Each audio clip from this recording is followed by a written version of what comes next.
Sophie had only one dream, to play the violin.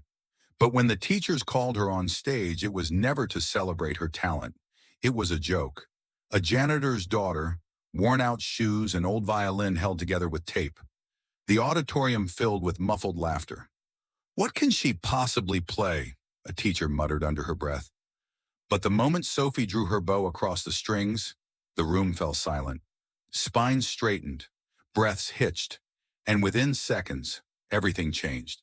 Before we start, like this video and comment where you're watching from. Your support helps us bring more powerful stories. Now let's begin.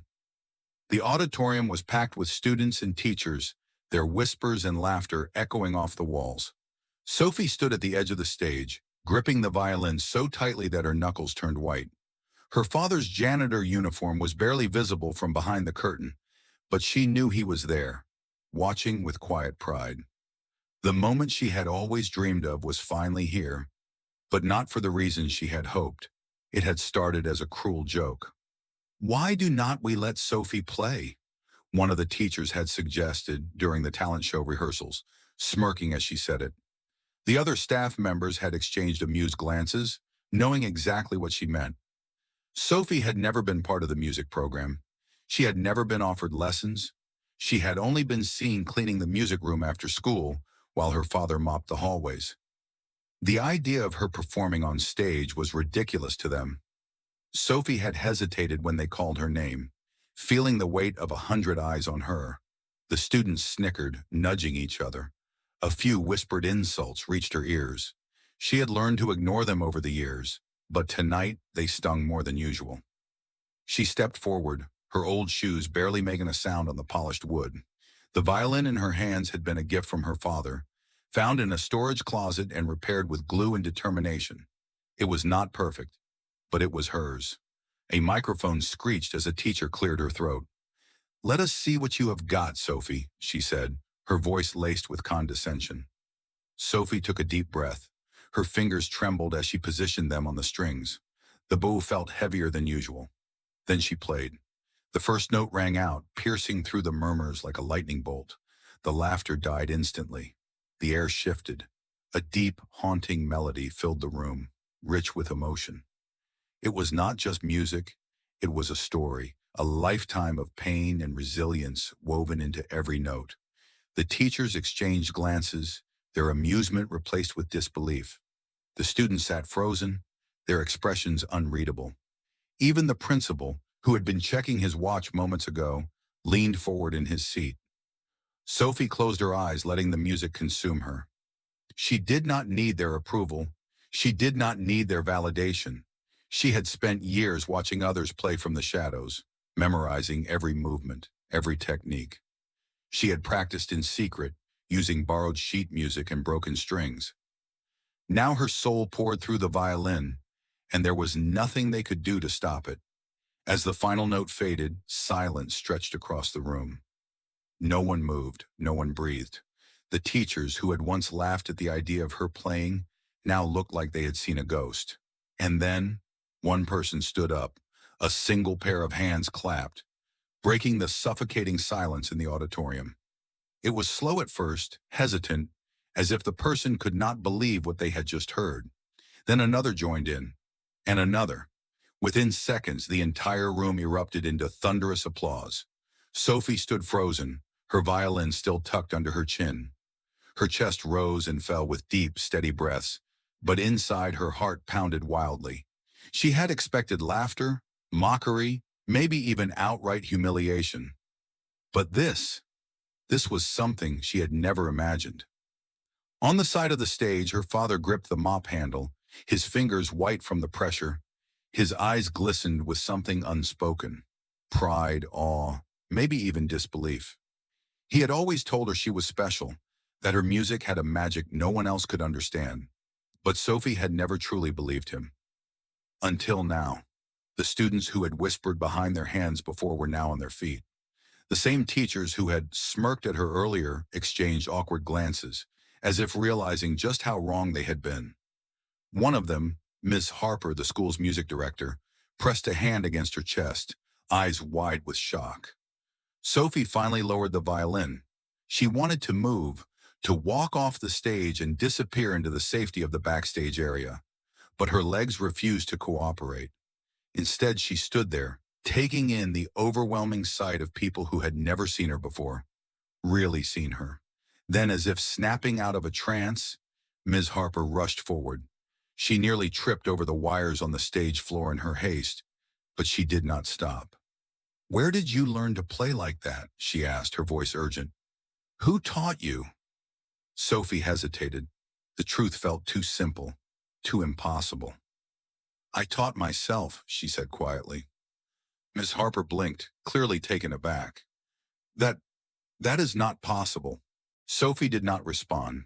She simply held on to her violin, feeling the weight of years of practice, stolen moments of rehearsing in empty rooms, using broken strings and borrowed bows. Another teacher, Mr. Reynolds, stepped forward. "You have never had lessons? No formal training?" Sophie shook her head. "Just my dad's old records and whatever I could find online." Ms. Harper turned back toward the other teachers, her expression unreadable. Then she faced Sophie again. "You need to audition for Juilliard." The words sent a shockwave through the room. Gasps rippled through the crowd. The students who had once dismissed her now looked at her with something entirely new. Admiration, maybe even envy. Sophie felt her throat tighten. Juilliard? That was a dream she had never even dared to whisper out loud. It was impossible, completely out of reach. "I cannot," she said before she could stop herself. Ms. Harper frowned. "Why not?" Sophie glanced toward the side of the stage where her father stood. His uniform was wrinkled, his hands still damp from hours of cleaning. She knew the cost of auditions, the price of lessons, the kind of resources kids at Juilliard had. "That world is not for someone like me," she admitted, her voice barely above a whisper. Ms. Harper's eyes softened. "That world is for anyone with talent. And you," she took a deep breath, "are the most talented student I have ever heard in my life." Sophie wanted to believe her. She wanted to let the warmth of those words sink in. But doubt clung to her like a second skin. Then from the back of the auditorium, a voice cut through the noise. "I will pay for her audition." A stunned silence fell over the auditorium. Heads turned toward the back of the room, searching for the source of the voice. Sophie's breath hitched as she spotted a man rising from one of the seats near the exit. He was tall, dressed in a sharp navy suit, his salt and pepper hair neatly combed back. His presence alone commanded attention. Ms. Harper took a step forward, her eyes narrowing slightly as if trying to place him. "I am sorry, but who are you?"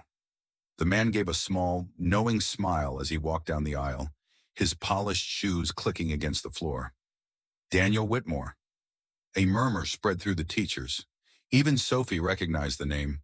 Whitmore was one of the most renowned violinists in the country, a Juilliard graduate, a former symphony concert master, and now a prestigious music patron who scouted for talent. You are Daniel Whitmore," Ms. Harper breathed, her voice tinged with disbelief. "You are here? At our school?" Whitmore reached the edge of the stage, his gaze fixed on Sophie. "I was supposed to leave an hour ago," he admitted, "but I stayed when I heard someone tuning a violin backstage. I thought it was a recording at first, but then she started playing, and I knew. I had to see for myself." Sophie's pulse pounded in her ears. She had no idea how to respond, so she simply stood there, gripping her violin as if it were the only thing keeping her steady. Whitmore turned to Ms. Harper. "You were right. This girl has something special, and talent like that should never be wasted." He looked back at Sophie. "If the audition fees are a problem, consider them taken care of." The murmurs in the crowd turned into gasps. A few students whispered furiously among themselves, unable to believe what they were witnessing. The teachers exchanged glances, some looking embarrassed, others amazed. Sophie's father took a cautious step forward from the side of the stage, his eyes wary. "Sir, that is too generous," he said hesitantly. Whitmore's expression softened. "No, it is not. It is an investment, one I am more than willing to make." Sophie felt her throat tighten again, but this time it was not doubt or fear. It was something dangerously close to hope. I, I do not know what to say, she whispered. Say yes, Whitmore said simply. She looked at her father, her eyes searching for his guidance. He had always been her biggest supporter, but this was beyond anything they had ever imagined. Her father swallowed hard, then gave her a small nod. If this is what you want, Sophie, then you should go for it. The weight of the moment settled on her chest. This was everything she had ever dreamed of. And yet the fear of failure still loomed in the back of her mind. What if I am not good enough, she asked, her voice barely above a whisper. Whitmore smiled, his eyes filled with certainty. You do not have to be perfect. You just have to try. Sophie took a deep breath. She thought of all the times she had played alone in empty rooms, all the times she had dreamed of something bigger, but had never dared to believe in it. She looked back at Whitmore, then at Ms. Harper, then finally at her father, and in that moment she made her decision. Okay, she said, her voice steady, I will do it. The applause that followed was louder than anything she had ever heard. The moment Sophie said yes, everything changed. The tension in the auditorium dissolved into a mixture of awe and excitement. Students whispered furiously among themselves, their eyes flickering between Sophie and Daniel Whitmore. Some of the teachers still looked skeptical, but others seemed shaken, as if realizing they had just witnessed something far bigger than a simple school performance. Whitmore extended his hand toward Sophie. Come with me, he said. There is someone you need to meet. Sophie hesitated. She glanced at her father, whose expression was unreadable, but he gave her a reassuring nod. Taking a deep breath, she stepped down from the stage. The crowd parted as she followed Whitmore toward the exit. Ms. Harper trailed behind them, looking both curious and slightly apprehensive. As they stepped outside into the crisp autumn air, Sophie's heart pounded. She had no idea what was happening, but she knew one thing for sure.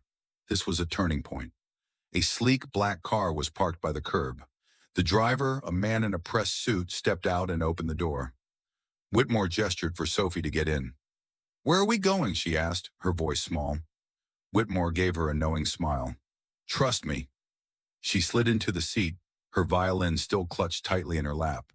Her father hesitated for a moment before getting in beside her. Ms. Harper, looking unsure, remained on the sidewalk as the door shut and the car pulled away. The ride was silent. Sophie stared out the window, watching the town blur past. Every so often she stole a glance at Whitmore, who seemed perfectly at ease. Minutes later, the car pulled up in front of a grand building. Sophie's breath hitched as she read the gold-lettered sign above the entrance. Whitmore Conservatory of Music. She turned to him in shock. You are taking me here? Whitmore chuckled. You belong here. Her father exhaled sharply. Sir, we cannot afford. You do not have to, Whitmore interrupted. I am offering her a full scholarship. Sophie's head spun. A scholarship? Whitmore nodded. One of the most prestigious in the country. We rarely award it to students who have not formally auditioned, but after what I heard today, there is no doubt in my mind. Sophie swallowed, feeling the weight of the moment pressed down on her. But why me? Whitmore's expression turned serious. Because talent like yours is rare, and because I know what it feels like to be overlooked. His words hung in the air. Sophie's mind raced back to all the times she had played in empty rooms, all the times she had watched other kids get opportunities she could only dream of. And now here she was, being handed something she never thought possible. Come inside, Whitmore said. There is one more thing I want you to see. Sophie exchanged a glance with her father before nodding. As they stepped out of the car, she felt an unfamiliar sensation bubbling inside her. Hope. They entered the conservatory, and the air smelled of polished wood and sheet music. The halls were lined with framed portraits of legendary musicians. Sophie's footsteps echoed as she followed Whitmore through a set of double doors. Inside, a grand concert hall stretched before them. A magnificent stage stood at the front, illuminated by soft golden lights. Stand there, Whitmore instructed, pointing to the center of the stage. Sophie hesitated but obeyed. The moment she stepped onto the polished wood, something shifted inside her. This was where she was meant to be. Whitmore handed her a sheet of music. "Play this." She glanced at the notes. Intricate, challenging, yet beautiful. Taking a deep breath, she lifted her violin. And as her bow touched the strings, the first note rang out, filling the hall with a sound so pure, so powerful, that even she was stunned. As Sophie played, the grand concert hall seemed to come alive. Each note resonated through the space, wrapping itself around the walls and echoing back with breathtaking clarity. It was nothing like playing in her small apartment or the school auditorium. This was different. This was magic. Her fingers danced over the strings, pouring every emotion she had ever felt into the music. The struggles, the loneliness, the quiet determination. All of it found a voice in the melody. It was as if the violin itself was telling her story, and for the first time, the world was truly listening. When the final note lingered in the air, silence followed, a heavy, charged silence. Sophie lowered her bow, her chest rising and falling with deep breaths. She looked up, expecting Whitmore to say something, but he simply stood there, hands clasped, his expression unreadable. Then he smiled. "I knew it," he said softly. "You are exactly what I thought you were." Her father stepped forward, his eyes glassy. That was incredible." Sophie let out a breathless laugh, still trying to process everything. She had played in front of a world-renowned musician inside one of the most prestigious conservatories in the country, and she had not just played, she had thrived. Whitmore turned toward the stage entrance. "There is someone I want you to meet." Sophie's stomach tightened with nerves as the door opened. A woman in an elegant black dress stepped inside. She carried herself with quiet authority, her gaze sharp yet kind. Sophie recognized her instantly. Eleanor Finch, the director of the Whitmore Conservatory. She approached Sophie, studying her carefully. "Daniel told me about you," she said, "but hearing you play, that was something else." Sophie gripped her violin tightly. "Thank you." Finch nodded, then turned to Whitmore. "You were right. She is exceptional." Whitmore chuckled. "I usually am." Finch focused on Sophie again. "We would like to offer you a place here, effective immediately." Sophie's breath caught. "You mean I could study here?" "With full tuition covered," Finch confirmed. "Room and board as well. If you accept, you will have access to world-class instructors, resources, and opportunities that most musicians only dream of." Sophie's heart pounded. This was more than she had ever dared to hope for. But before she could answer, a doubt crept into her mind. "What about my dad?" she asked, turning to him. "I cannot leave him behind." Her father smiled, his eyes filled with pride. "Sophie, this is your dream. You have to go after it. But I will be fine," he assured her. "You have spent your whole life looking out for me. Now it is time for you to do something for yourself." Sophie swallowed hard, emotions crashing over her. She had never imagined this moment would come so soon. But standing in this hall, surrounded by people who believed in her, she knew what her answer had to be. "Yes," she whispered, then stronger. "Yes, I accept." Finch extended a hand, and Sophie shook it, feeling the weight of a new future settling onto her shoulders. Whitmore beamed. "Welcome to Whitmore Conservatory." Sophie glanced at her father, who nodded in encouragement. For the first time in her life, she was not just a janitor's daughter. She was a musician, a student, a rising star. And this was only the beginning. Sophie stood in the grand hall of Whitmore Conservatory, her fingers still trembling from the weight of the moment. She had spent years believing that dreams were reserved for those with privilege, for those born into the right circumstances. Yet here she was, not just standing among them, but being welcomed as one of them. The reality of it still felt unreal. Her father pulled her into a tight embrace. "I am so proud of you, Sophie." His voice was thick with emotion. "Your mother would have been too." Tears burned in her eyes as she whispered, "I hope so." Daniel Whitmore placed a reassuring hand on her shoulder. "This is your new beginning. But remember, talent alone is never enough. You will have to work harder than ever before. Sophie nodded. She had never shied away from hard work. Within days, she moved into the student dormitory, a place so different from her small apartment that it felt like another world. The walls were lined with soundproof practice rooms, and every hallway echoed with the sounds of violin, cello, and piano. Students moved with quiet confidence, their eyes filled with ambition. Sophie felt out of place, but she reminded herself she had earned this. Her first class was with Professor Callahan, a strict but respected instructor known for producing some of the best violinists in the country. He watched as she positioned her violin and played a piece she had memorized long ago. The moment she finished, he stared at her with an unreadable expression. "You play with feeling," he said finally, "but your technique needs refinement. We will fix that." Sophie braced herself for long hours of practice, but nothing could have prepared her for the intensity of the training. Her fingers ached, her back protested, but she refused to quit. Every night, when exhaustion threatened to consume her, she thought about her father, about all the times she had played in secret, believing that no one would ever hear her. Now the world was listening. Weeks passed, and Sophie's progress became undeniable. Her bowing grew smoother, her intonation sharper. Even Callahan, who rarely gave compliments, began to nod in approval. Other students, who once dismissed her as an outsider, started to take notice. Then came the announcement, an annual showcase where the best students would perform for an audience of talent scouts, composers, and industry professionals. It was an opportunity that could change everything. Sophie hesitated. She had only been at the conservatory for a short time. Was she ready for something this big? "You should audition," Whitmore encouraged her. "You have more than just skill, Sophie. You have something that cannot be taught." Her father echoed the sentiment.